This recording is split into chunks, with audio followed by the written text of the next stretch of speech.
No, de todas maneras, hay algunas cosas que vamos a recalcar, pautar.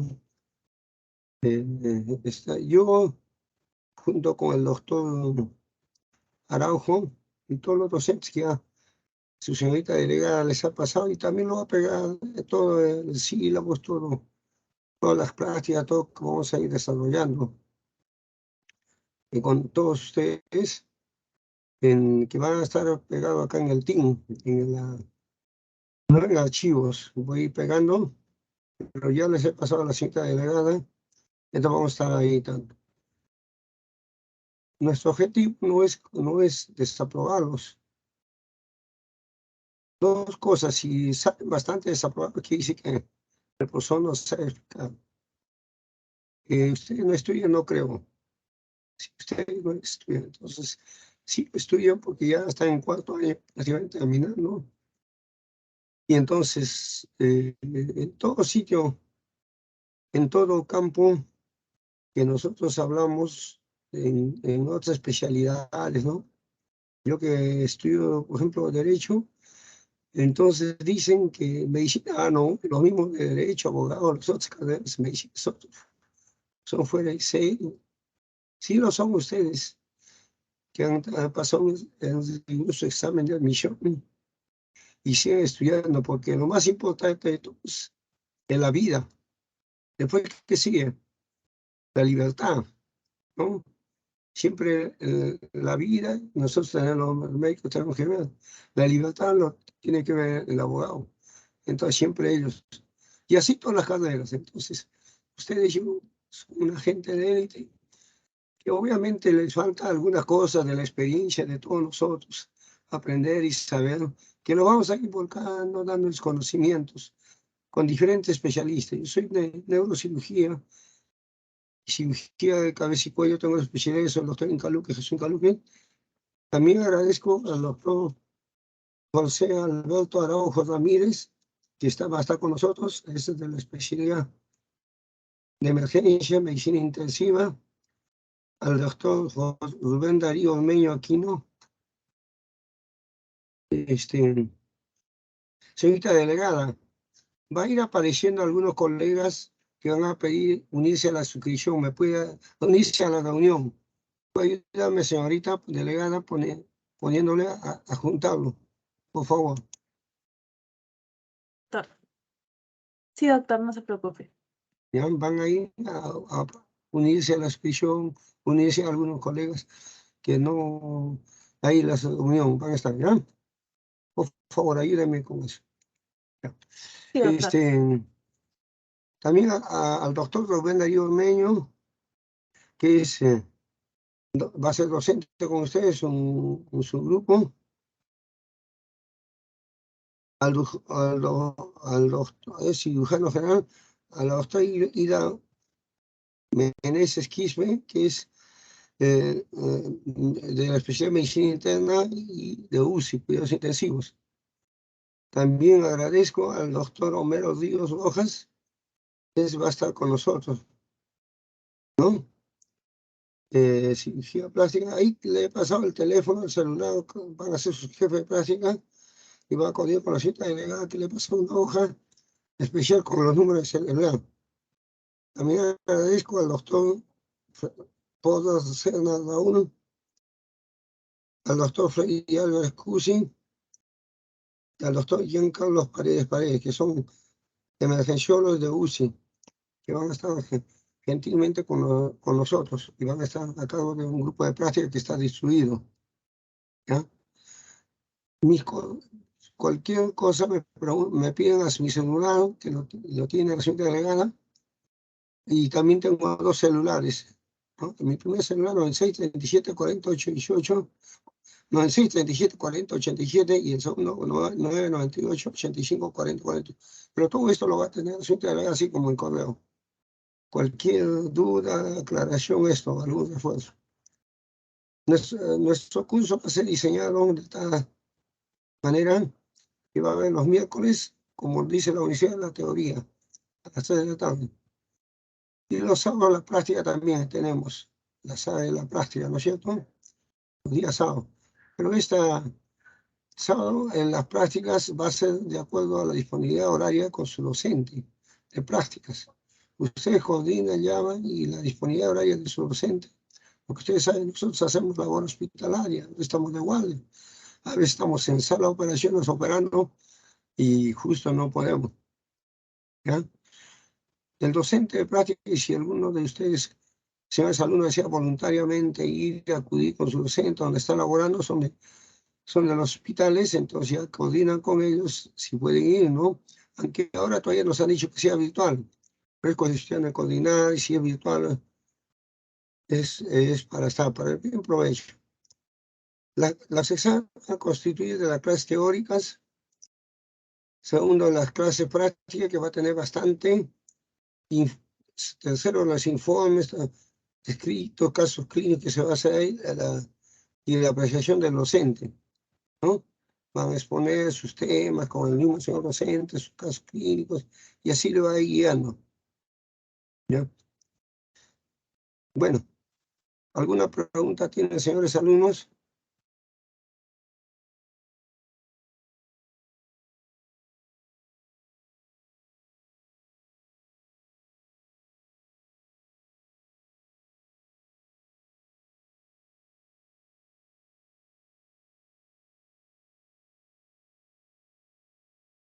Al parecer todo claro, doctor.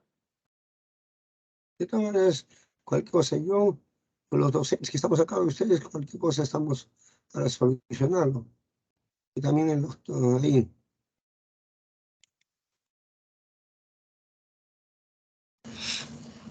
La primera, ya. La primera clase práctica, ahí está en el silo, van a tener, ¿ven? Va a haber una serie de temas, un libro, nos hemos basado para hacerlo, pero van a ser en varios libros, temas que van a ser sus temas, revistas, casos clínicos que van a presentar. ¿Ya? No sé, algunas palabras de los señores docentes.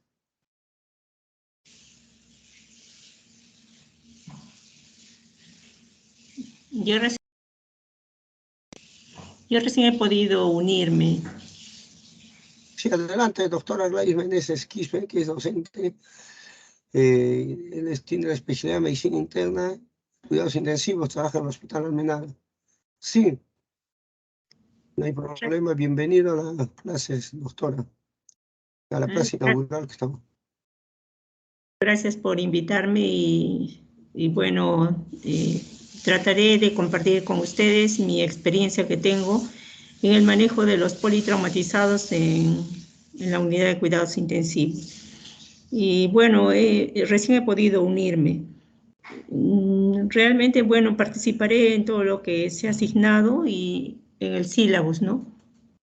Ya lo he leído, me parece muy interesante todos los temas seleccionados y espero pues que pueda compartir con todos los alumnos y hacerlo de la manera más sencilla y práctica. Eso es todo.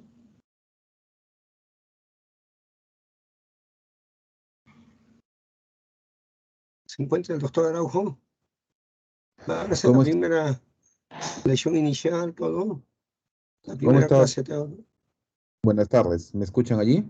Sí, sí, escuchamos, doctor. Adelante, doctor Araujo. En primer lugar, gracias por la invitación. Gracias. Ahora vamos a compartir la asignatura de CP4, manejo avanzado de trauma plenamente, ¿no? A los alumnos dirigirme y mencionarles, ¿no? Que la cátedra hemos tratado de encontrar docentes especializados en manejos de áreas críticas, manejos de la situación aguda plenamente de pacientes que son víctimas de trauma, ¿no? El enfoque y las experiencias, tal como lo decía la doctora Meneses, que vamos a poder compartir con ustedes, esperemos que sean para mejor pasión como médicos, ¿no?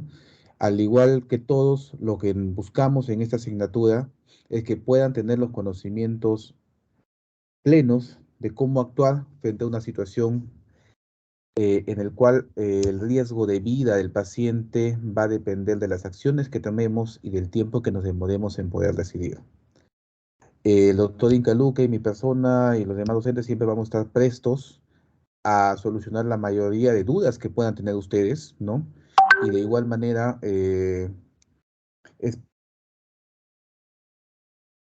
aprender lo más que puedan de sus docentes de prácticas, ¿no? Y bueno, esperemos que en el transcurso del tiempo se pueda aperturar o dar la aceptación para poder llevarlos o conducirlos a sedes hospitalarias, que es lo ideal para que ustedes puedan familiarizarse un poco más con el manejo de pacientes politraumatizados. Dicho esto, doctor, agradezco a los docentes presentes también aquí por acompañarnos en la clase inaugural. No tendría nada más que decir. Si es que hay alguna duda de los alumnos, nos estarían comunicando.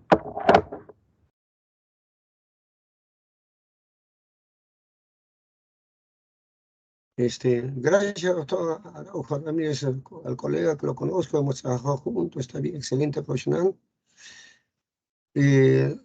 Acá nosotros, con nuestra experiencia, la experiencia es bastante, porque los libros les dicen bastante, los videos, pero la experiencia es muy valiosa lo que vamos teniendo. Por ejemplo, un politraumatizado, ¿no? Entonces, muchas veces ha ocurrido ya que el paciente viene y está una lesión en la cabeza, incluso en el cuero cabelludo, y le prestan toda la atención que es un TEG que tiene trauma. Pero hay cosas que no, hay que revisar el abdomen, el tórax, ¿no? Entonces ahí la trae de Cushing, que dice un politraumatizado, hasta piensa que tiene un coágulo para operar el cerebro, le llaman al neurocirujano. Yo en provincia, acá en Lima, me llamo urgente, cuando de repente tiene un hemotórax masivo, un hemonemotoneo, que es más importante que el otro. Los dos son importantes, pero ahí eso va a matar la vida. Ya ocurrió en provincia, por ejemplo, me ha ocurrido a mí, de que tenía su herida en la cabeza y me llama, yo no estaba de turno, y mandaron yo estaba en Pisco, no estaba de turno, me fui a veranear a Pisco, entonces me llamaron, me buscaron, llegué, y ¿qué pasó? Lo observo, y tenía un problema netamente de motoras grande. Entonces, ¿cuáles son esos secretos que le vamos a seguir todos los secretos? Por ejemplo, yo les digo, ahí la trae de Cushing. Un paciente con TEG, traumatismo cerebral, jamás va a dar, siempre da en la trae de Cushing, bradicardia, ¿no? Sube un poco la presión arterial y trastorno respiratorio. Ese es clásico. En cambio, uno con hemotórax o hemotraumatismo abdominal que está sangrando, ese siempre va a tener taquicardia. Entonces, no, ¿por qué? Debe ser taquicardia, hipotenso. En cambio, sube la presión. Entonces, esos parámetros lo van a ir aprendiendo en la experiencia. Ustedes que van a tener bastante ahí. Entonces, no, acá hay un sangrado. Como ha ocurrido, acá en mismo Lima también he tenido así, con colegas con de cirugía. De acuerdo, ¿no? Por decirle disculpe y eso. Incluso le dije al cirujano, pero no hay cerebro, no hay en abdomen, no. Y en abdomen, y yo sospechaba que era abdomen. Entonces, ¿qué hacer? Digo, bueno, hacer la paratomía exploratoria. Si tú no lo haces, yo lo haré la exploratomía exploratoria, le dije. No lo voy a decir en qué hospital, le dije al cirujano. Yo lo voy a hacer exploratoria. No, que no puedes, que tú eres neurocirujano. No, pues si no, tiene que hacer la paratomía exploratoria, ahí hay algo. Lo dejó, bueno, no me callé. Vino el día, otro turno, el de la noche, lo entró y encontró hemorragia abdominal intestinal, ruptura de vaso. Entonces, ya el paciente posteriormente, ya el otro turno, pero ya falleció. Entonces, yo creo que no se debe llegar a eso, pero sí, todos los docentes vamos a dar secretos, trucos que la experiencia del paciente nos enseña, que usted va a ser muy valioso. Gracias, doctor. ¿Alguna otra palabra de docente? Bueno, yo de la experiencia que tengo, que trabajo en la UCI, veo pacientes que, por ejemplo, de los politraumatizados, pasan los que tienen tórax inestable, pacientes que tienen TEG grave, pacientes que tienen compromiso, hemorragias intraabdominales, y lo que estaba leyendo más o menos en el sílabus es que como son alumnos de cuarto año, que ellos tienen que practicar básicamente, o nosotros nos tenemos que enfocar básicamente en ellos, en que tienen que hacer una buena semiología.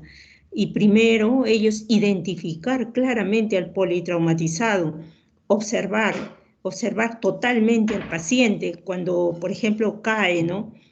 Hace poco vi a un médico venezolano que había caído en la selva del Perú y muy gordito, más o menos de 120 kilos, y se fracturó, tuvo fracturas costales múltiples, tórax inestable, fractura del húmero y casi cerca al hombro, otra fractura, y bueno, se salvó, ¿no? Ese tipo de pacientes, pero todo es cuestión de observación, que debemos hacer que los alumnos identifiquen claramente cuando un paciente está politraumatizado, cómo está respirando, signos vitales, cómo está respirando, cuál es el color de la piel, la perfusión, porque después ya, ¿no?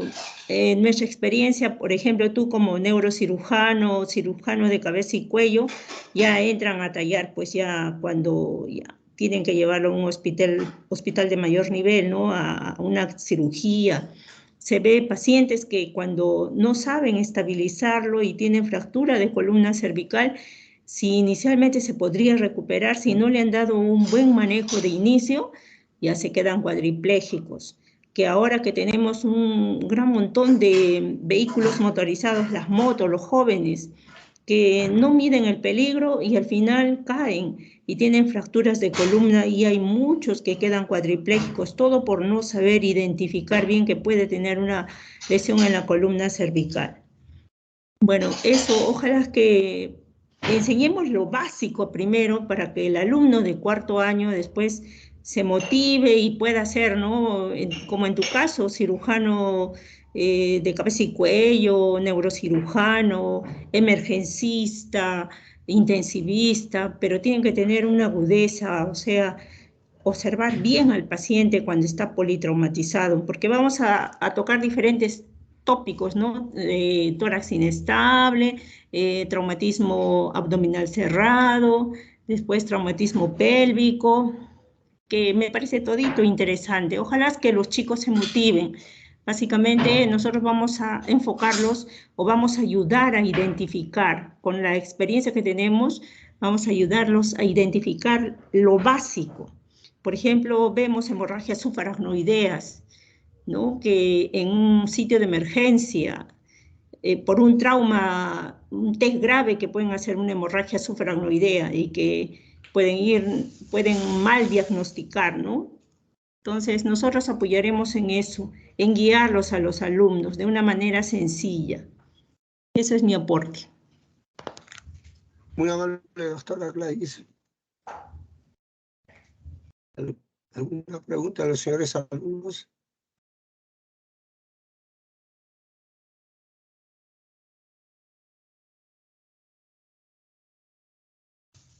Creo que el doctor Araujo podría empezar su clase, la clase inicial, y la lista lo pasaremos al final, porque unos señores alumnos a veces por internet, por esto, Concepción, tienen problemas. Al final lo vamos a pasar. Mire la señorita delegada. Bienvenido, doctor José Araujo. Su clase inicial. Ok, doctor, ¿cómo está? Buenas, gracias por el pase. Justo tomando su comentario mencionado, por favor a la delegada en descargar la lista de la plataforma y enviármela vía mensaje o vía electrónica para tener en consideración los participantes en la reunión del día de hoy, ¿no? Dicho esto, pasaré a compartir mi pantalla. ¿Dónde está? A ver, un momento, por favor.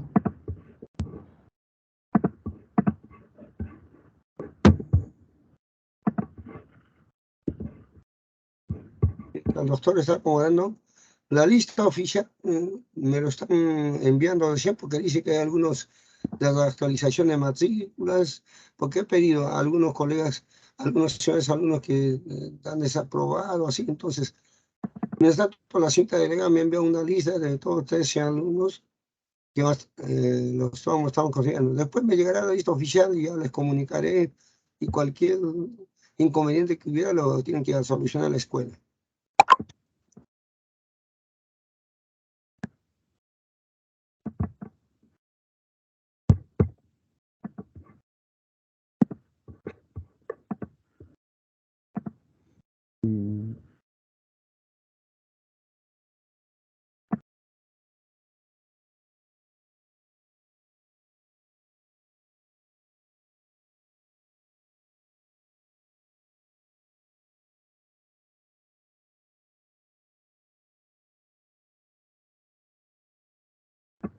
¿Me confirman, por favor, si pueden llegar a ver mi pantalla? Sí, se Ahí observa, no, doctor. doctor, no vemos su pantalla.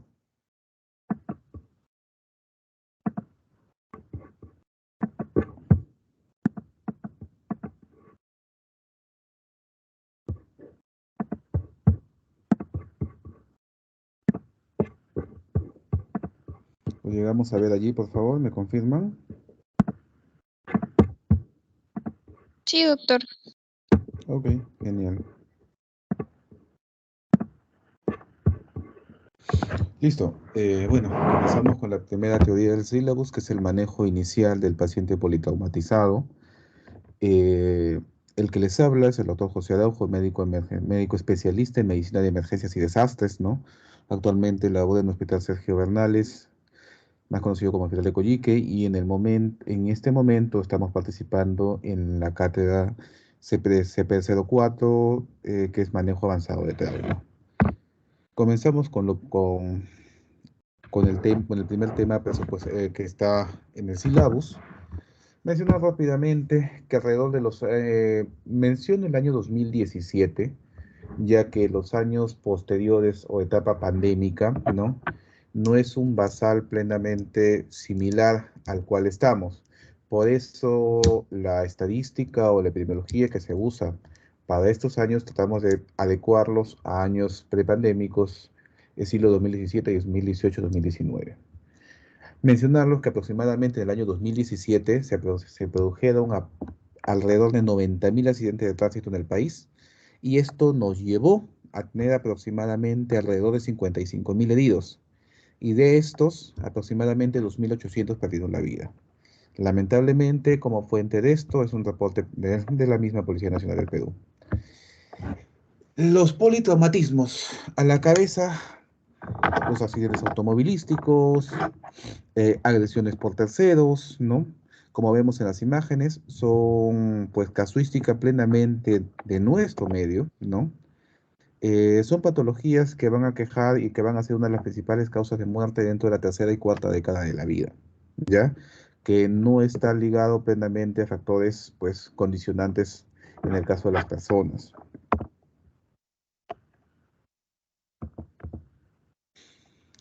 En el caso de la atención inicial del paciente politraumatizado, van a disculpar un poco en una sala de reanimación, una sala de shock trauma, ¿no? Los que nos dedicamos a la emergencia o atención en los servicios de emergencia, estamos familiarizados con este tipo de imágenes, ¿no?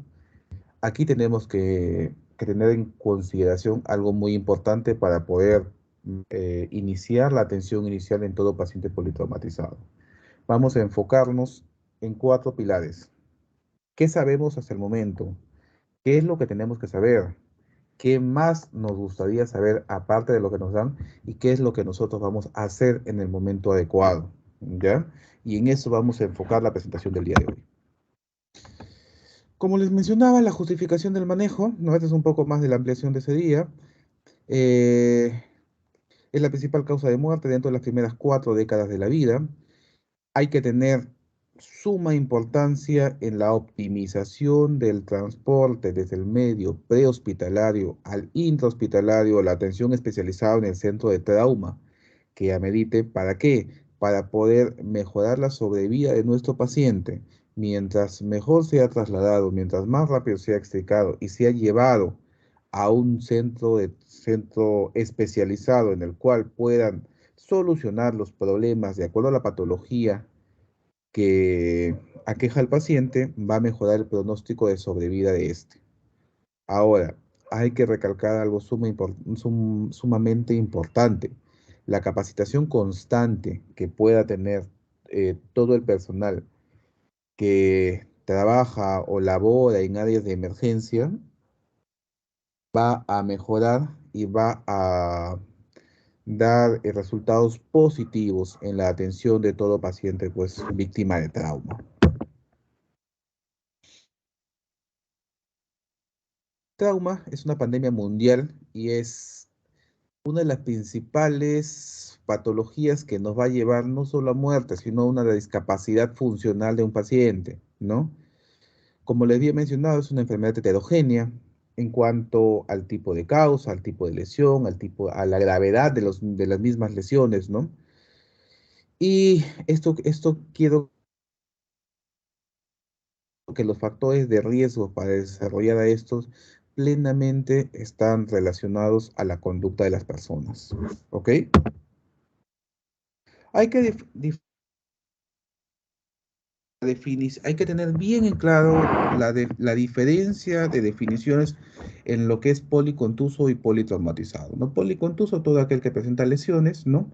Y que puede requerir atención médica, ¿no? Pero sin poner en riesgo la vida del paciente, ¿no? A diferencia de un politraumatizado, que es aquel que va a presentar más de 2 o más lesiones traumáticas, ¿no? A nivel de 2 órganos o sistemas, y que esto, por lo menos una de estas lesiones, van a poner en riesgo la vida del paciente en forma inmediata o mediata, con compromiso hemodinámico de por medio.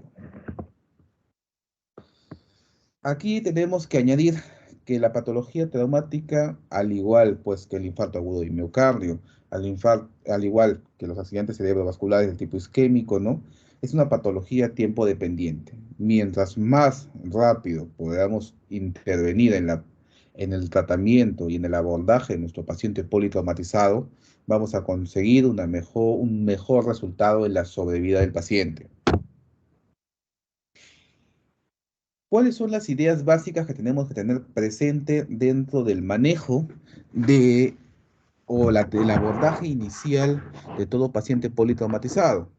Mencionar que la atención en las salas de emergencia o en las salas de reanimación es una atención basada en un trabajo multidisciplinario, en el cual todos tenemos una función sin desmerecer la función de nadie, ni decir que uno tiene una función más importante que el otro. Todos son importantes, ya que, teniendo una mejor respuesta de parte de todos, pues nos va a conllevar a una mejor respuesta en la mejoría de nuestro paciente, ¿ya? Tanto en la capacidad que tengan las enfermeras, el personal técnico, el personal, los internos, los médicos residentes y los asistentes que vamos a liderar la atención dentro de todo paciente politraumatizado, tenemos que siempre, mantener calma y enfocarnos en la atención del paciente en base a un enfoque sistemático. El enfoque sistemático siempre lo vamos a buscar de acuerdo a las patologías de acuerdo a la evaluación o a las lesiones que pueda tener nuestro paciente, evaluando qué tipo de... Siempre teniendo presente algo que voy a mencionar después, que es la evaluación inicial, que es en base al ABCDE de trauma, y la evaluación secundaria, que es evaluación sistémica, ya es un poco más profunda, ¿no? Para detectar lesiones inadvertidas que se pueden haber pasado dentro de la evaluación inicial. Y actualmente, la atención inicial en lo que es patología traumática está enfocada en un conjunto de acciones que nosotros vamos a denominar como reanimación de control de daños. Es una corriente ya no tan nueva, ¿no? Tiene unos 5, 6 o unos 10 años atrás, en el cual se busca atender de manera rápida, optimizando puntos clave que van a ser enfocados en transfusión masiva, en hipotensión permisiva y en cirugía de control de daños, ya una cirugía rápida enfocada solamente en la reparación de puntos sangrantes y controlar daños para su cierre posterior, ¿no? Para tratar de mejorar la sobrevida y evitar que nuestro paciente llegue a algo que nosotros lo conocemos como la tríada de la muerte, que es catalogada, que es parte, bueno, que tiene dentro de sus integrantes a la coagulopatía, a las acidosis y a la hipotermia. Los pacientes víctimas de trauma tienen una distribución de acuerdo al grado de lesión en el cual se puede producir la muerte, en las cuales se enfocan en 3 escenarios principales, ¿no? De acuerdo al tiempo en el cual se puede desarrollar la muerte. Es aquí donde ya nosotros tenemos a fin de prevenir que la segunda y tercera fase, que es la inmediata y la posterior, ¿no? No se produzcan, ¿no? Que es aquí donde tenemos que buscar resultados.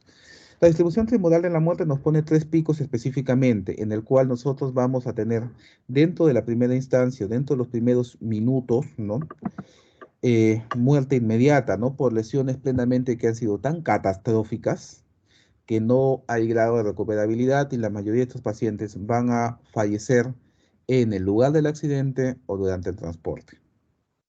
¿Ya? Como vemos las imágenes por aquí, ¿no? Ahora, la muerte temprana, que se da dentro de las primeras horas, ¿ya?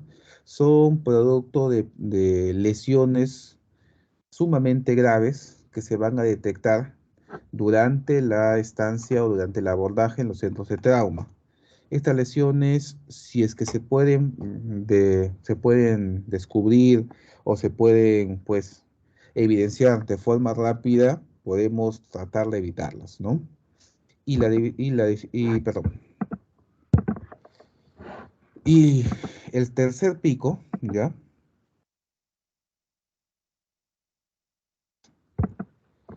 La muerte tardía, ya que está enfocada más que nada en las complicaciones posteriores en el proceso de recuperación del paciente.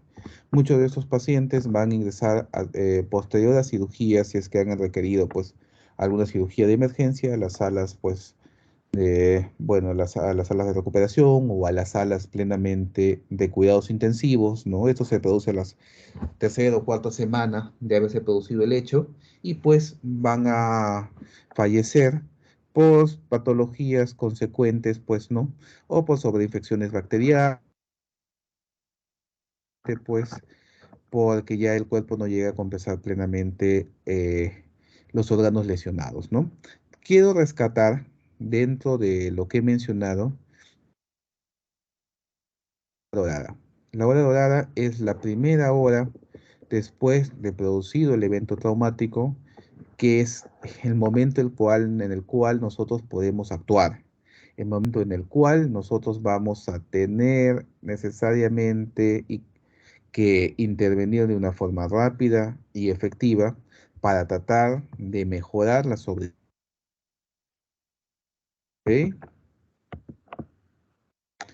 Ok. Todo paciente politraumatizado se va a enfocar en 2 escenarios plenamente, el escenario prehospitalario y el escenario hospitalario. Dentro de lo que es el escenario prehospitalario, tenemos que tener bien en claro 3 puntos o 3 partes de la evaluación. Uno, que es el rescate de la víctima, el proceso adecuado de instalación de nuestra zona caliente, nuestra zona de extricación, la zona posterior, la zona amarilla, que es la zona de recuperación, y la zona verde, donde van a estar todos nuestros equipos y todo lo demás, ¿ya? Para tener bien en claro en qué forma vamos a rescatar a la persona, extricar a la persona, cómo se va a ser retirado del lugar del accidente, tratando de minimizar el movimiento, tanto estabilizando columna cervical, estabilizando al paciente, tratando de compensar daños que pueden haber en el lugar en el cual se produjo el accidente, ¿no? Para posteriormente iniciar la atención prehospitalaria. La atención prehospitalaria está enfocado plenamente en predecir lesiones, tratar de, de corregir lesiones o lesiones inmediatas, lesiones de sangrado, colocar unas vías endovenosas, paciente administrar bolos de fluidos precisamente para compensar un poco de la volemia del paciente, ¿no? Y pues en algunas latitudes ya se inicia, pues en el caso de que el paciente haya sido una patología demasiado cruenta, en el cual se evidencia una patología abundante de sangrado, se inicia transfusión desde el prehospitalario, ¿no? Esperemos que algún día en nuestro medio se pueda también tener esa consideración al momento del escenario prehospitalario, la atención del prehospitalario, que es a cargo en nuestro país, liderando pues el sistema de atención médica de urgencias, que es el SAMU, ¿no? Y el traslado, que es lo que es el tercer punto y un punto sumamente importante. Mencionar aquí que el traslado de nuestro personal adecuado y en la unidad que pueda resolver los problemas que pueda presentar nuestro paciente durante su traslado. No va a ser lo mismo que traslademos a un paciente en una ambulancia nivel 3 o tipo 3 que lo traslademos en una tolva de serenazgo, exponiéndolo a mayores cosas, ¿ya? Es sumamente importante por eso que dentro de la atención en todo escenario prehospitalario se inicie con el triaje evidenciando la gravedad de la lesión o la gravedad del paciente que estamos evaluando, ¿ya? Aquí mencionar que lo más importante es estabilizar primariamente a nuestro paciente y luego de esto notificar el destino de acuerdo a la gravedad del caso, ya para poder comunicarnos con la central mediadora y ésta se comunique con el hospital que corresponda a fin de preparar todas las acciones para poder recibir de mejor manera a nuestro paciente. Mencionar que la referencia de estos pacientes se tiene que llevar a cabo, como había mencionado, de acuerdo a la gravedad de las lesiones. No va a ser lo mismo que llevemos, como mencionaba, un paciente con un tórax inestable a un centro de salud que solo atiende de 8 a 2 de la tarde, y el hecho se pueda producir alrededor de las 3, 4 de la tarde, donde no va a haber atención, donde lamentablemente en el tiempo de traslado vamos a perder tiempo, ¿no? Tiempo que es valioso para nuestro paciente, que la diferencia en el cual nos puedan tener una sala de reanimación lista y preparada para poder recibir con los especialistas de por medio y poder ahorrar tiempo y mejorar pues la respuesta de nuestro paciente posterior, ¿no? Dentro del escenario hospitalario, ¿ya? Tenemos que tener en claro también 3 puntos básicos, ¿no? Que es la atención inicial hospitalaria, que va a estar enfocada en el manejo inicial, en la evaluación inicial, y posteriormente con la evaluación secundaria, en la intervención si es que amerita cirugía de emergencia. Y como mencioné al inicio, enfocado en el manejo mediante reanimación de control de daños y los cuidados definitivos que pueda necesitar nuestro paciente, sea en las salas de recuperación que él necesita, entendiendo por esto sala de hospitalización, sala de cuidados intensivos, etc.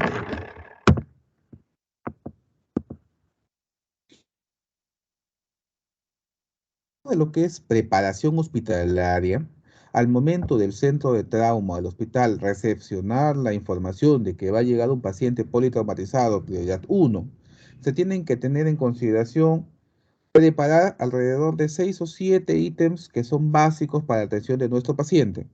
Aquí tenemos que tener bien claro, como había mencionado, el personal que va a atender al paciente. Tenemos que requerir los equipos e insumos para su atención. Tenemos que tener guías de atención actualizadas, que va a ser el pilar en el cual se va a comportar o se va a manejar nuestro personal de acuerdo a lo establecido. Coordinar con el sistema prehospitalario para que nos indique qué paciente llega o cuántos pacientes llegan, qué tipo de lesión aparente pueda tener, ¿no? Y cuánto tiempo de distancia están. Para el momento de la preparación de la recepción del paciente. Asociado a esto, son 3 ítems sumamente importantes que también comunicar y que también tenemos que tener presente, que son parte fundamental en la atención en las salas de emergencia, que son el laboratorio inicial, que nos permite tener un basal de nuestro paciente al momento en que llegan a las salas de reanimación, las imágenes, ¿no? Tanto radiografía de tórax, y como en muchos establecimientos ya en este momento en la sala de reanimación podemos tener nuestro ecógrafo a la mano, ¿no? O las tomografías de por medio y notificar a banco de sangre en el caso se requiere hacer unas pruebas cruzadas de emergencia para transfundir paquetes globulares a nuestros pacientes. Hay que mencionar que hay algo sumamente importante que dentro de la atención inicial que nos va a dar pie a cómo definir o cómo dirigir a nuestro paciente, que es el triaje en trauma. El triaje en trauma va a constar de 4 ítems sumamente importantes, que es evaluar las funciones vitales y el nivel de conciencia con el cual llega nuestro paciente, evaluar mecanismos por los cuales se produjo esta lesión, que esto nosotros denominamos, los que trabajamos en emergencia, denominamos cinemática de trauma, evidenciar si es que hay evidencia de un impacto de alta energía que pueda conllevar algún tipo de otra lesión más producida en nuestro paciente, y evaluar a pacientes con consideraciones especiales, que eso sí tenemos que tener presente. Vamos a mencionar cada una de ellas. El triaje en trauma. Vamos a empezar plenamente. Evaluamos funciones vitales, nivel de... y comunicamos. Si hay alteración en alguno de estos, comunicamos al centro de trauma que este es un paciente politraumatizado, lo llevamos. Si no hay alteración de funciones vitales, pasamos al segundo ítem, que es evaluar la lesión anatómica. Si evaluamos la lesión anatómica, como mencionamos algunos ejemplos aquí en la diapositiva, ¿no? Si es que encontramos, por ejemplo, amputación proximal de muñeco-tobillo, traumas penetrantes en la cabeza, cuellos o tronco, fractura expuesta o deprimida de cráneo, fracturas pélvicas, traumas, quemaduras o trauma. Si no presentamos esto, pasamos al tercer ítem, que es evaluar los mecanismos de evidencia de alta energía. Si estamos frente a un trauma por un mecanismo de alta energía. ¿Cuáles son estos? Quiero que sean bastante, le pongan bastante atención a esto. ¿Cuáles son los mecanismos a conllevar mayor tipo de lesiones? Que el paciente se haya caído aproximadamente 3 veces su tamaño. Por ejemplo, si un paciente mide aproximadamente 1,70 m, estamos hablando de aproximadamente 5 metros, ¿ya? Que esto es alrededor de 2 a 3 pisos. Esto es un accidente de alta energía. Si hay una intrusión mayor a 30 centímetros en el sitio del ocupante, ¿no? O mayor a 45 centímetros en otro sitio. Si hay eyección parcial o completa de alguno de los pasajeros de un automóvil. Si hay la muerte de un pasajero que está al costado, probablemente eso fue un accidente de alta energía. Nuestro paciente que puede estar vivo, aparte del que está fallecido, pues, ¿no? También es un paciente que se considera politraumatizado. Un peatón que ha salido volando, peatón expelido, una colisión a alta velocidad, que el tiempo de rescate sea mayor a 20 minutos, un volcamiento sin cinturón, un impacto a autopeatón que sea mayor a 8 kilómetros por hora, la colisión de una moto mayor a 32 kilómetros por hora, o si hay separación del conductor o la bicicleta. Son, por ejemplo, escenarios en el cual han habido accidentes donde se evidencia que ha habido accidentes de alta energía. Si se ha producido alguno de estos, dirigir a un centro de trauma. Si no se ha producido esto, tener en consideración a pacientes. ¿Cuáles son estos? Pacientes en los extremos de la vida, infantes o adultos mayores, gestantes, pacientes inmunidades, pacientes obesos, y acá esto es sumamente importante que lo tengan en consideración. Dentro de una historia rápida, averiguar si es que el paciente usa o no anticoagulantes orales, ya que esto puede pues conllevar a una complicación mayor en el caso de la tensión o de patologías sangrantes. Si es que hay alguna de estas consideraciones especiales, dirigirlo a un centro de trauma. Y si no, el paciente se transporta según el protocolo y según la prioridad de atención al momento de su evaluación inicial en el prehospitalario. Quizás en estos no necesitan si no se presentan ninguno de estos 4 puntos que mencioné, centro de trauma, sino un centro en el cual pueda resolver la patología que tenga el paciente. Este concepto quiero que se lo graben, por favor, frente a para poder conllevar o conseguir una asistencia excelente. Si nosotros tenemos una evaluación inicial adecuada, detectando la mayor cantidad de lesiones, esto nos va a conllevar a un mayor éxito en la recuperación de nuestro paciente, ¿ya? Como mencionábamos, la evaluación es sistemática, ¿no? Se efectúa de forma rápida y eficaz, ¿no? Valora problemas de riesgo vital, ¿no? Y comienza nuestra actuación y comienza nuestra reanimación, pues, en forma rápida. Estos son puntos sumamente importantes también, que es tratar primero la situación en la que pone en riesgo la vida del paciente. En emergencia, nosotros tratamos problemas. Y en base a eso, pues nosotros tratamos de encontrar soluciones para estos. Como dice el segundo ítem, tratar a pesar de no contar con un diagnóstico definitivo. Si tenemos situaciones que podemos resolver a pesar de no saber qué más puede ir, qué puede haber atrás, tenemos que empezar a actuar, ¿ya? Y nosotros, pues, lamentablemente, muchas veces el paciente se ha recogido como NN o sin mayor historia de por medio, igual tenemos que evidenciar y trabajar de acuerdo a la clínica que nosotros podamos encontrar al momento de la evaluación inicial. Nuestra revisión primaria está enfocado en el ABCDE de trauma, ¿ya? El A, que corresponde plenamente a la vía aérea y control de la columna cervical. El B, que es BRAID, que corresponde a respiración y ventilación. El C, que corresponde a circulación y a control de hemorragias. Aquí quiero hacer un paréntesis porque es sumamente importante que ya conozcamos desde ahora que asociado a esto, dentro de lo que es posterior al C, tenemos que tener a la mano en toda sala de reanimación un ultrasonido, un ecógrafo, para nosotros proceder con los protocolos FAST, que es la evaluación rápida mediante ultrasonografía para evidenciar si es que hay signos de hemorragia interna. Y de acuerdo a eso, nosotros poder programar de una forma rápida a un paciente a sala de operaciones para una cirugía de emergencia mediante cirugía de control de daños. La D, que es la evaluación del déficit neurológico, y la E, que es la exposición y control ambiental de nuestro paciente. Todos lo vamos a mencionar. Importancia de cada ítem. La evaluación simple consta de 10 segundos en el cual nosotros tenemos que ver rápidamente cada uno de esos ítems, ¿no? Y la importancia de esto se va a centrar en la identificación y resolución de las causas de muerte inmediatas, ¿no?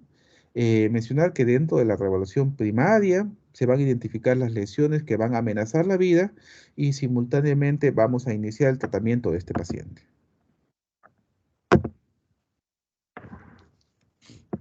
Con lo que corresponde al manejo de la vía aérea y al control de la columna cervical, ¿ya?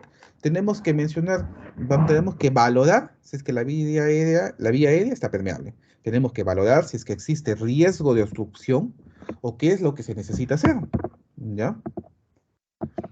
Puede haberse colapsado o tirado para atrás la lengua, puede haber colapsado la parte posterior de las partes blandas del cuello, ¿no? ¿Qué vamos a encontrar nosotros? Ronquidos, gorgoteos, estridor, ¿no? Y lo que tenemos que ver, pues, en primera instancia, para tratar de permeabilizar nuestra vía aérea, es realinear los ejes de la vía aérea, colocar una cánula orofaringia, conocida como cánula de Guedel o tubo de Mayo, ¿no? Aspirar las secreciones y lateralizar en bloque manteniendo la estabilidad de la columna cervical y valorar si es que hay en la cavidad orofaringia la presencia de algún cuerpo extraño, que esto tiene que ser retirado mediante barrido, como vemos en la imagen que tenemos en este loop, aquí. ¿Ok?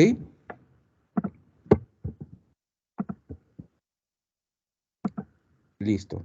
Mencionar también que es sumamente importante, un paciente que habla claramente, pues está lúcido, con eso avanzamos rápidamente, su estado de conciencia está bien, la vía aérea no está comprometida y su cerebro funciona pues de forma adecuada.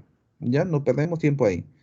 La vía aérea con control de columna cervical, en este caso tenemos que tener presente los diversos formas de abarcar la vía aérea o de protegerlo usando mediante ellos distintos tipos de dispositivos, ¿ya?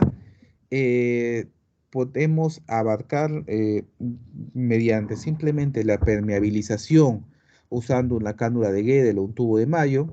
Asociado a esto tenemos lo que sumamente todos usamos, que es la intubación endotraqueal, ya que se produce mediante la laringoscopía directa, mediante visualización directa de las estructuras, bueno, de la glotis plenamente para el pasaje del tubo endotraqueal, y el abordaje quirúrgico o traqueostomía percutánea, ¿no? Que es lo que abordamos en el caso que podamos tener una vía aérea de difícil abordaje o colapso plenamente de las estructuras en el cual no podamos obtener una visualización adecuada.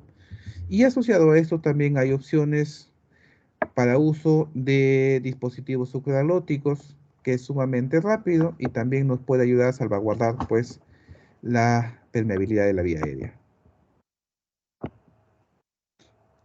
En lo que corresponde al manejo de la columna cervical es sumamente importante realizar la movilización adecuada y la estabilización de la columna manteniendo un solo eje, evitando la movilización de esto, llevando la inmovilización mediante el apoyo de los collarines cervicales, ¿no? Hay que tener presente un concepto claro, que todo paciente politraumatizado lo vamos a considerar, ¿ya? Que es un paciente con lesión de columna cervical hasta que podamos demostrar lo contrario. Así podemos prevenir muchas patologías que pueden pasar inadvertidas. En lo que corresponde al punto B, ya que es la respiración y la ventilación, ¿ya? Mencionar pues que la permeabilidad de la vía aérea no necesariamente va a asegurar la ventilación, una ventilación satisfactoria. Por ende, nosotros tenemos que recordar nuestra semiología, empezar con la exposición del paciente, proceder a la inspección, a la palpación, a la auscultación y a la exposición. Inspección para valorar si es que hay alguna lesión plenamente sangrante o que nos esté complicando. La inspección, inspeccionar si es que el paciente si es que no hay, como había mencionado la doctora Meneses, si es que no hay de repente la posibilidad de que estemos frente a un tórax inestable. La palpación para ver si hay la posibilidad de repente de que se pueda de que haya algún signo que estemos frente a un hemo o algún neumotórax, ¿no? Como la presencia de enfisema subcutáneo, ¿no? De crepitaciones, ¿no? La auscultación para valorar el pase del murmullo vesicular y la percusión para escuchar exactamente frente a qué podemos estar. A esto nos puede ayudar muchísimo el uso precoz de la ultrasonografía, de la ecografía, para evidenciar pues algún tipo de lesión en el caso de la evaluación pulmonar o de tórax.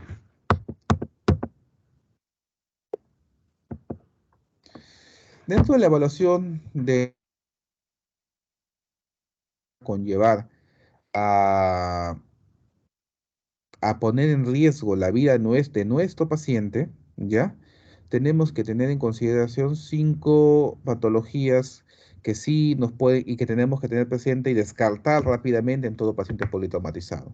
La presencia de un neumotórax abierto, la presencia de un neumotórax retención que tiene que ser conllevada a una descompresión rápida y con la colocación de un drenaje, ¿no?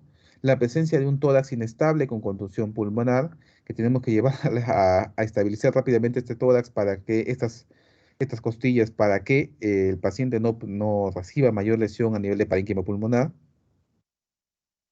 La presencia de un hemotórax masivo o la presencia de un taponamiento cardíaco que sí nos puede conllevar a que se disminuya la contractibilidad, no se pueda latir de manera adecuada el corazón y pues nos conlleve a arresto cardíaco, que es lo que tenemos que evitar.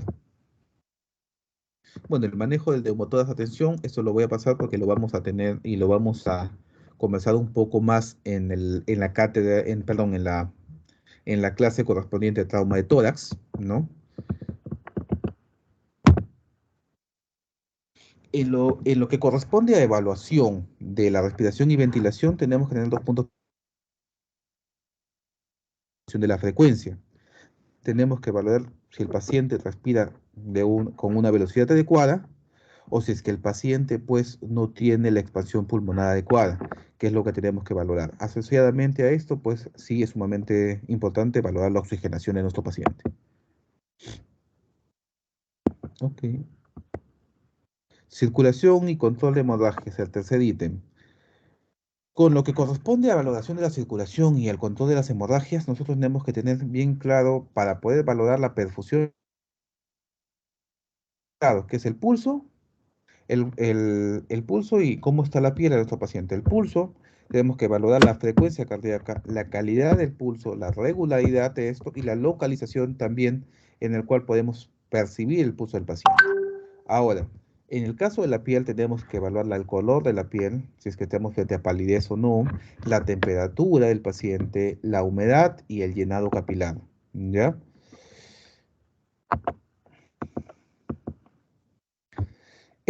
Estos dos puntos de evaluación son sumamente importantes, ya que nos pueden poner en un contexto de evaluación previa para poder definir de que el paciente pueda llegar a un estado que nosotros determinamos choque hemorrágico. Plenamente es un estado de shock catalogado por disminución o definido, ¿no?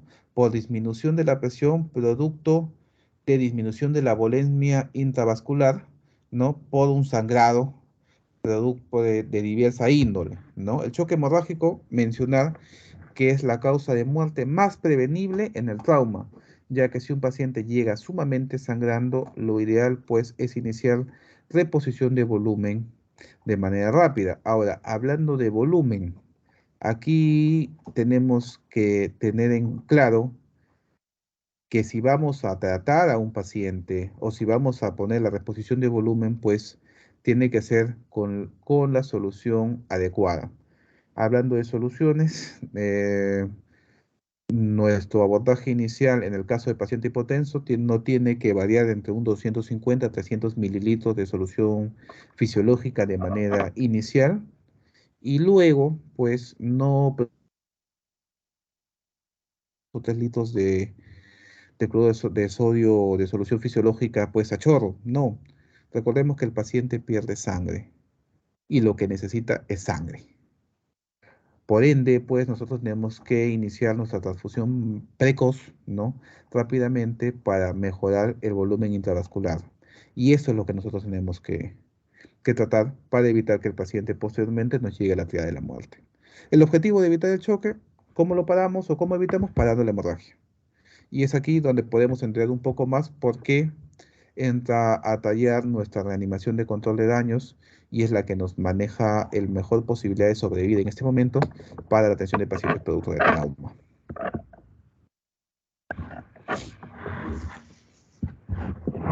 La evaluación o el manejo inicial de todo paciente sangrante, pues no nos preocupemos de forma inicial de que el paciente tenga un catéter venoso central, de que el paciente pues tenga la vía todo curada o bien establecida. No, lo que nosotros tenemos que tener bien en claro que lo ideal es tener dos vías de buen calibre, bien expuestas, que nos permita un abordaje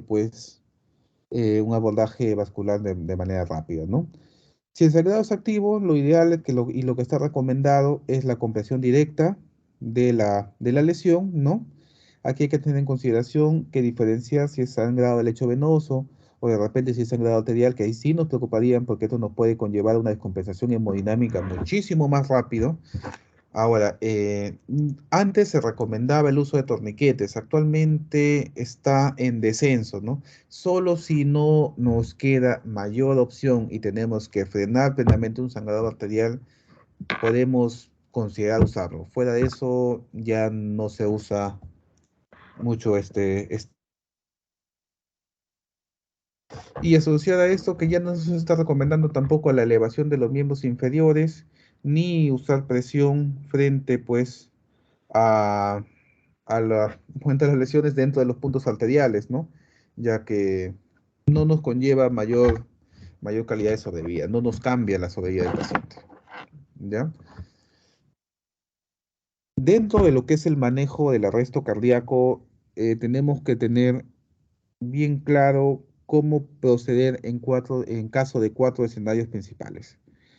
En el caso del arresto cardíaco, bien conocido como paro cardíaco, lo que tenemos que proceder es a iniciar reanimación cardiopulmonar de forma inmediata. En el caso del manejo de un sangrado excesivo externo, lo que nosotros tenemos que proceder es a realizar presión directa, a colocar dos vías endovenosas, como os he mencionado, a la resucitación con fluidos, ¿no? Y bueno, aquí también asociar que también estaría indicado la transfusión, ¿no? De manera precoz. El sangrado interno, igual, pero sí tenemos que tener en consideración el sangrado interno, que posiblemente haya lesión a nivel visceral, y tenemos que este paciente puede programarlo a cirugía de manera rápida, ¿no? A una resucitación con fluidos y una cirugía de control de daños, ¿no? Y aquí eso es sumamente importante, que en el caso de la circulación a veces está afectada por una patología que hayamos mencionado, que es el taponamiento cardíaco, en el cual nosotros evidenciamos que hay acúmulo de líquido o de sangre, dependiendo del contenido, ¿no? A nivel del espacio pericárdico. En patologías agudas, como es el caso del trauma, normalmente entre 50, 100, 150, poca cantidad de sangre nos puede producir cambios hemodinámicos, a diferencia de patologías crónicas como una policidositis, en el cual podemos encontrar bastante cantidad en el espacio pericárdico, pero esto lamentablemente se ha llenado en forma pues crónica, ¿no? O lenta, que el cuerpo empieza a adaptarse. A diferencia de la parte aguda, que sí tenemos que actuar de forma rápida, ¿no? ¿Cómo actuamos? Mediante una pericardiocentesis, también administramos fluidos y las vías endovenosas siempre de por medio.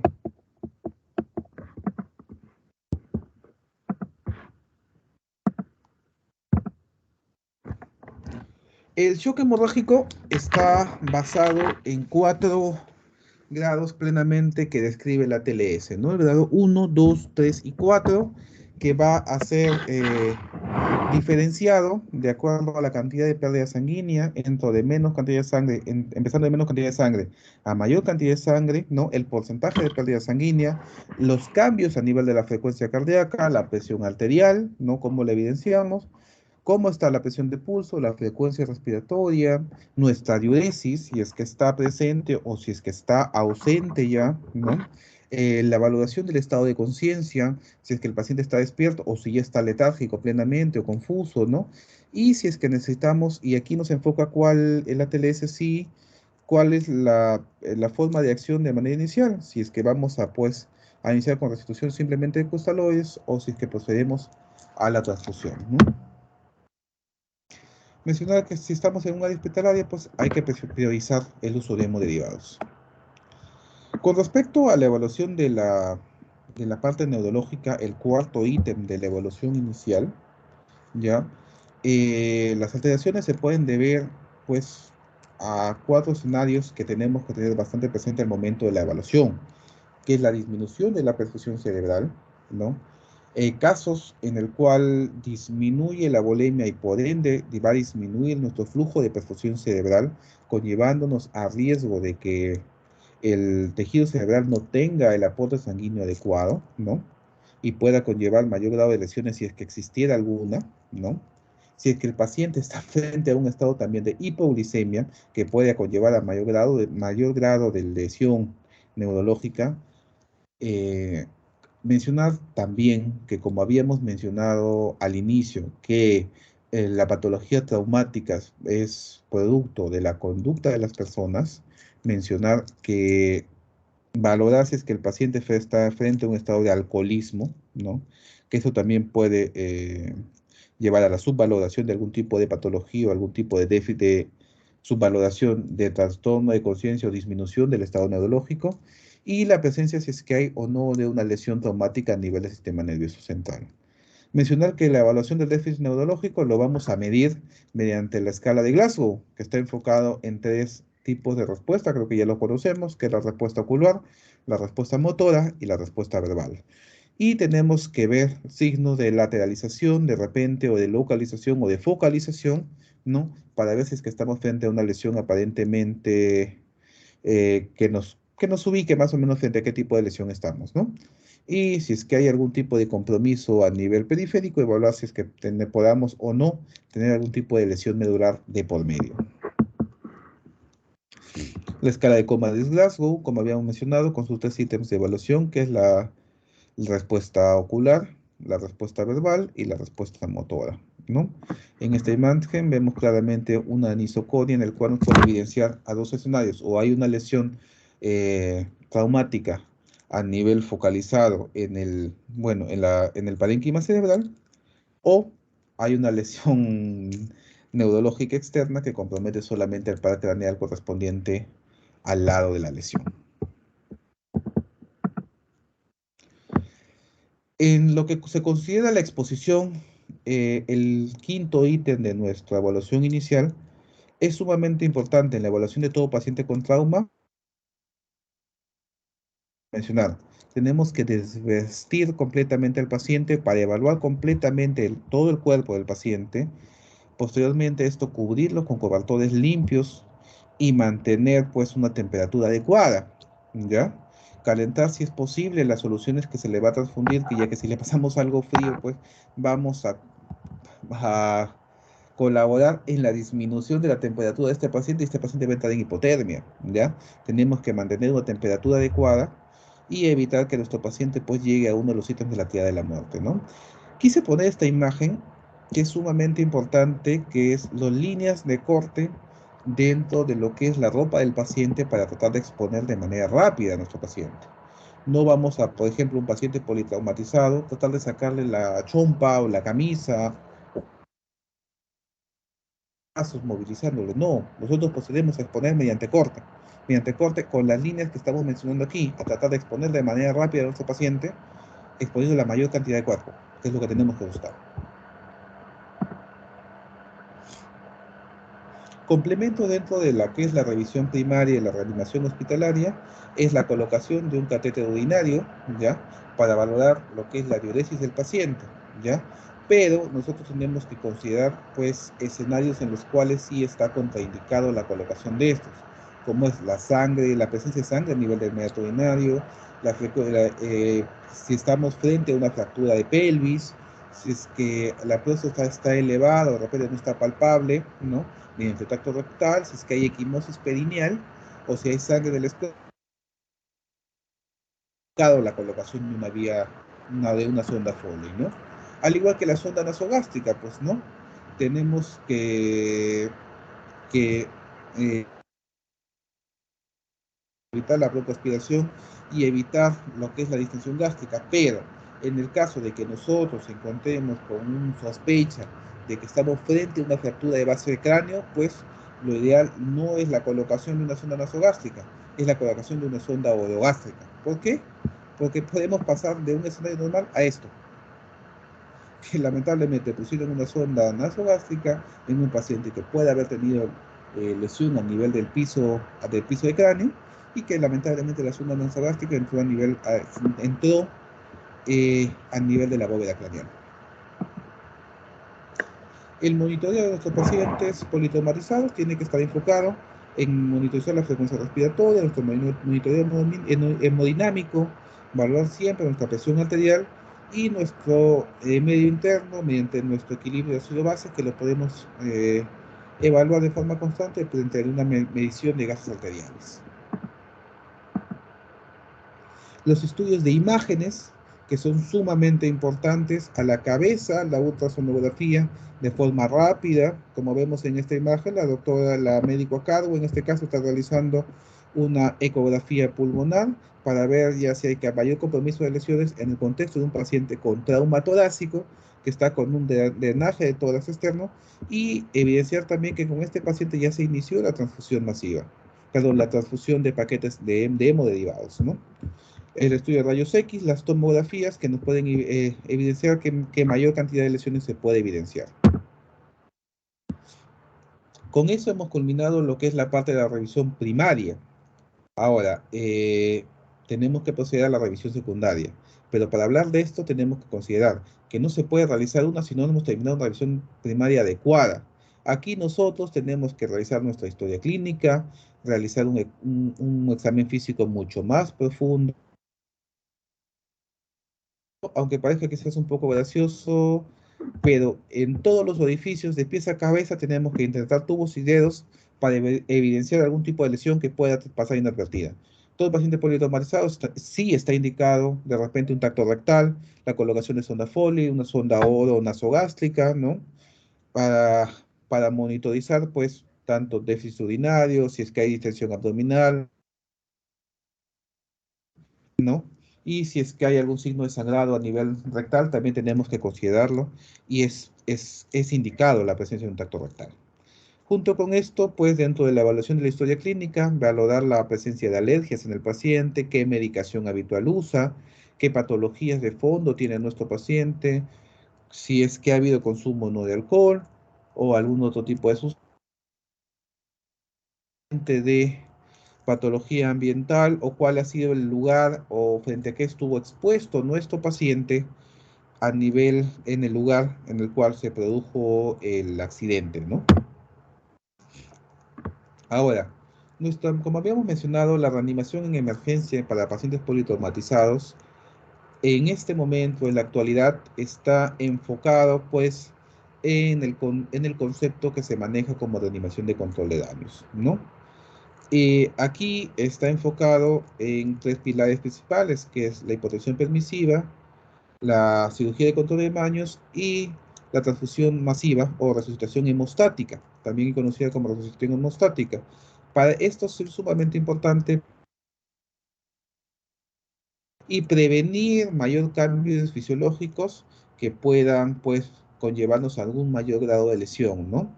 Esta estrategia ha traído muchos resultados positivos, ¿no? Dentro de lo que es la evaluación y el manejo de pacientes politraumatizados, ¿no?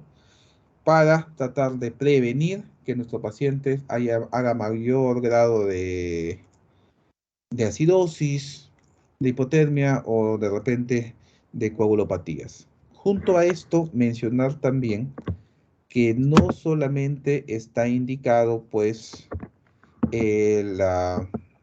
ahorita vamos a regresar para acá, la transfusión, pero no solamente está indicado la transfusión, pues, de paquetes globulares. Si el paciente pierde sangre, no solo está perdiendo glóbulos rojos, está perdiendo factores de coagulación, está perdiendo plasma y está perdiendo plaquetas.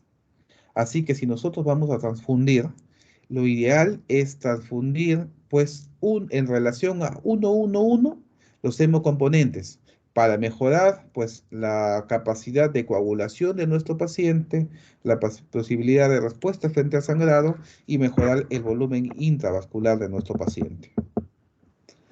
Asociado a esto, la cirugía de control de daños está enfocado plenamente en detener el sangrado, como se dice, cerrar el caño de sangrado. Simplemente para detener los puntos sangrantes, cerrar a nuestro paciente y tratar de que se produzca una mejoría hemodinámica de él, ¿ya? La hipotensión permisiva está enfocado en reducir la cantidad de sangrado, ¿no? Mejorar la recuperación de la posibilidad hemostática, ¿no? Y el tiempo ideal de hipotensión permisiva es el mínimo posible siempre y cuando esté indicado, ¿no? Es lo ideal y el objetivo de la hipotensión permisiva es mantener una presión arterial sistólica menor a 90 o llevar a una presión arterial media por encima de 60 pero menor a 65, ¿ya? Esto está indicado en toda patología traumática a excepción de pacientes con trauma encefalocraniano. Con estos pacientes que presenten politraumatismo asociado a un trauma encefalocraniano, nos olvidamos completamente de la hipotensión permisiva y procedemos a mejorar el volumen o el intravascular. Es prevenir lesiones cerebrales. Mejoramos el flujo de perfusión cerebral y evitamos lesiones que puedan llevar a... ¿no? Esto ya hemos mencionado. Nuestras metas, dentro de nuestras metas en lo que es la resucitación hemostática o transfusión masiva, es mantener una hemoglobina por arriba de 7, que nuestras plaquetas estén por arriba de 100.000, que el fibrinógeno esté por arriba de 100 miligramos por decilitro y que tengamos, pues, funciones vitales aparentemente normal o aceptables. Como había mencionado, los pacientes que sangran necesitan sangre, ¿no? Casi acabamos, todavía no, falta unas diapositivas más.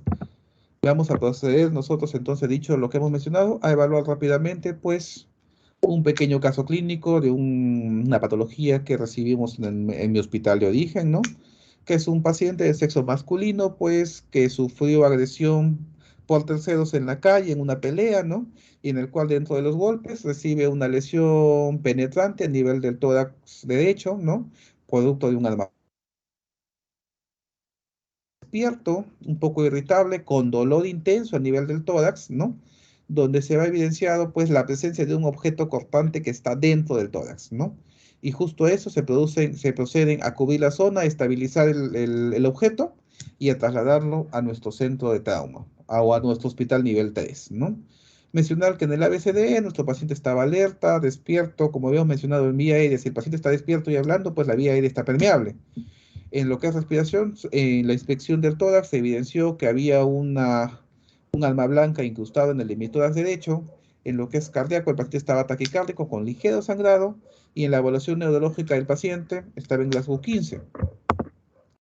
Las funciones vitales al ingreso, pues una presión arterial adecuada, una temperatura adecuada, saturando 93%.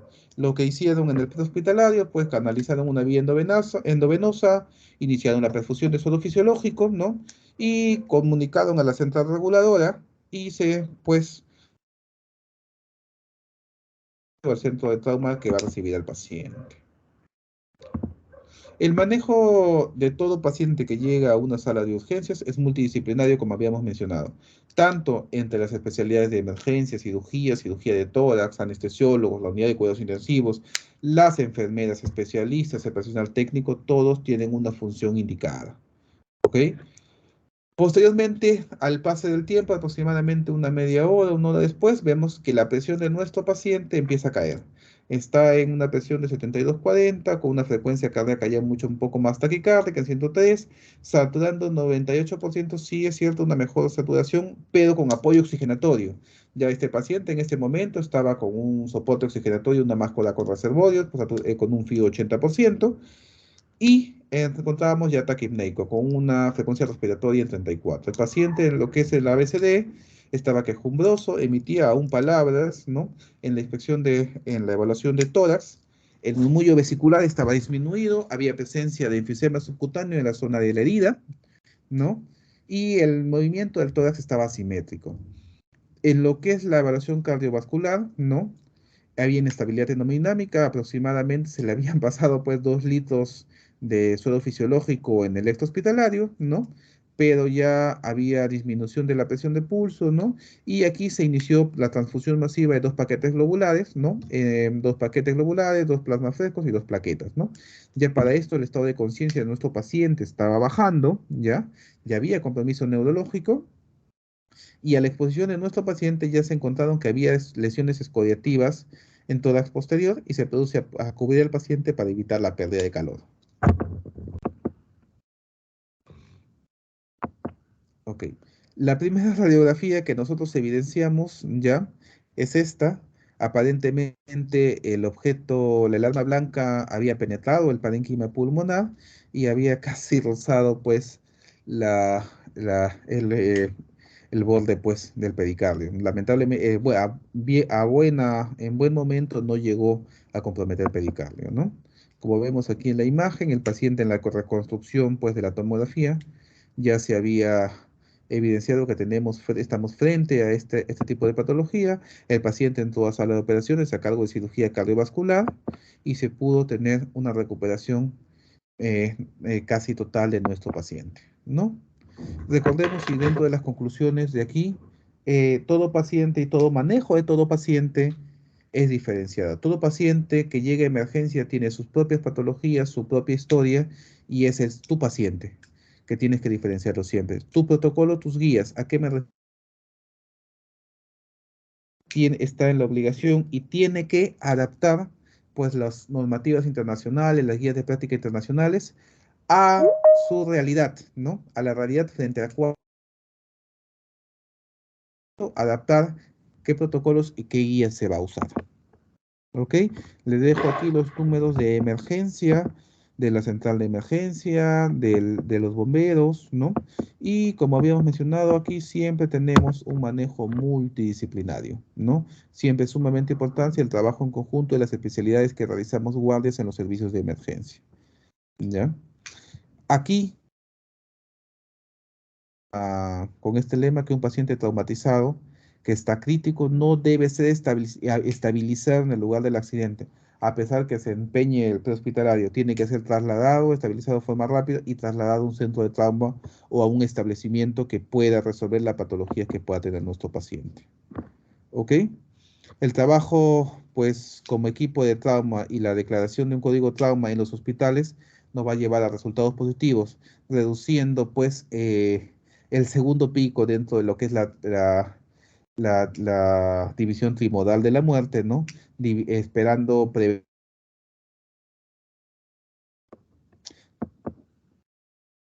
Y las conclusiones dentro de nuestra teoría del día de hoy, que la comunicación dentro de un equipo de que trata un manejo continuo de nuestro paciente, un manejo multidisciplinario, todo tiene que estar coordinado, y el líder o el médico de la unidad de reanimación tiene que dirigir y decidir en el menor tiempo posible, mejorando con esto la sobrevida de nuestro paciente.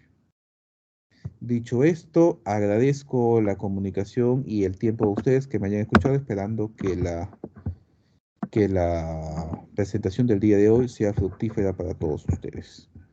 Eso sería todo.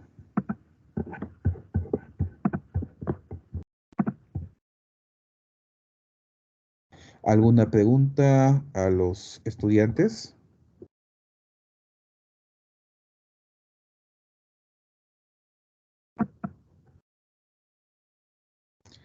¿Alguna pregunta a los estudiantes?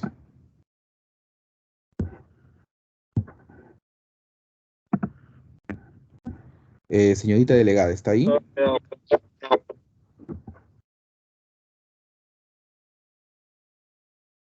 Por favor, ¿la delegada está allí?